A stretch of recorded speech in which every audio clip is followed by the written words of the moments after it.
Many corporations that employ Mainers are increasing pay for their workers due to the Republican tax relief bill. Starbucks is giving out pay increases and stock bonuses to employees, becoming the latest major employer to boost compensation after the Republican tax cuts, supported by Senator Collins and Congressman Poliquin.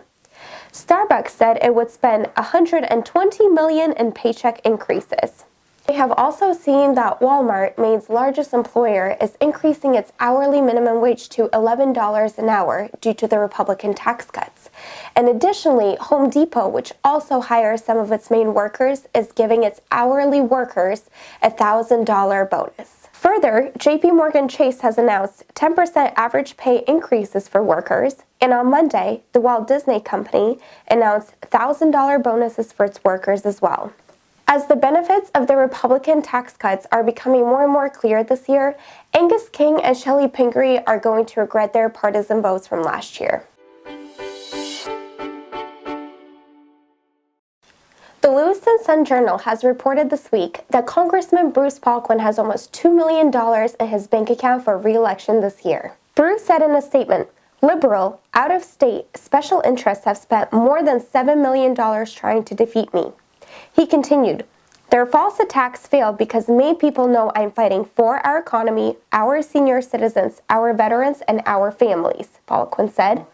"I won't give up fighting for Maine." To sign a petition to get Bruce on the ballot again this year, please contact Lee Jackson at lee@poliquinforcongress.com. This will only take a few minutes and would be a big help. Bruce has repeatedly fought for what's best for Maine and its citizens, and Democrats hate that, and they will keep coming after him this year just like any other year, so he still needs your support.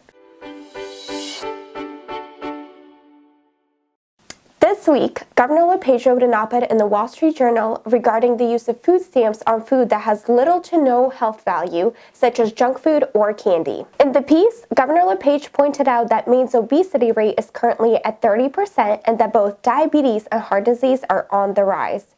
In response to these alarming statistics, Maine has twice asked for a federal waiver to exclude purchases of candy and sugary beverages from our state's Supplemental Nutrition Assistance Program, the official name now for food stamps. Both requests have been denied. Governor LePage explained that more than 13% of Maine's population uses food stamp benefits. This waiver would not only improve our state's health, it would help the children and these families grow up learning to make better food choices. Former First Lady Michelle Obama also supported healthy diets and taxpayer-funded food programs. Is it so wrong that a Republican does too? We want to eliminate this problem of childhood obesity in a generation. 1 in 3 kids are overweight or obese, and we're spending $150 billion a year treating obesity-related illnesses. So we know this is a problem and there's a lot at stake. Democrats just made a colossal mistake in shutting down the government over illegal immigration, but on Monday, they came to their senses. For now. Following the end of the shutdown, Maine Republican Party Executive Director Jason Savage had this to say, "While I'm extremely happy to see our children's health care, our veterans, and our military men and women will be spared for at least a couple of weeks, no one should be fooled by this. Democrats temporarily came to their senses today, but Nancy Pelosi, Chuck Schumer, Shelley Pingree, Angus King, and pretty much all national Democrats are controlled by special interests. They make a higher priority than protecting hardworking Mainers and Americans in true need." He continued saying, "Chuck Schumer and Nancy Pelosi are crafty and they will soon be back for more. For example, Schumer talked today about representing the moderate middle, but his and his party's extreme positions do not speak for independent and moderate Mainers. Meanwhile, Republicans, moderates, and independents in Maine will continue our efforts to prioritize our children, our elderly, our veterans, and hardworking Americans above all else." Maybe Senator Schumer should reflect on his comments from the last time that the government shut down. Hard line saying, unless I get my way, I'm going to shut the government down, I'm going to risk default for the nation. Now, anyone can do that. I believe in immigration reform. What if I persuaded my caucus to say I'm going to shut the government down, I'm going to not pay our bills unless I get my way? It's a politics of idiocy, of confrontation, of paralysis. The president must take yes for an answer. Until he does, it's the Trump shutdown.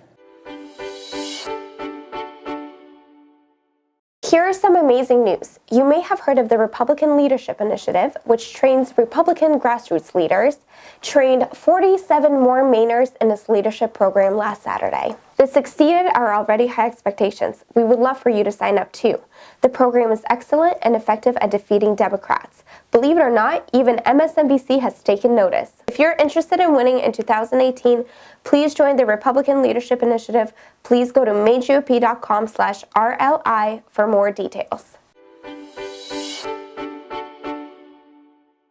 On Tuesday, January 30th, the Maine GOP will be hosting 2 State of the Union watch parties. These events will take place from 7 to 10 p.m., and the locations will be at Duffy's Tavern and Grill on Main Street in Kennebunk and Dysart's Restaurant on Broadway in Bangor. Please come join us as the President lays out his vision for this year and beyond. We hope to see you there. Thank you for watching this episode of News You Can Trust. For more content, you can go to mainegop.com or to our YouTube channel. If you would like to support the News You Can Trust program, you can go to mainegop.com/donate and support us today. Thank you so much for watching.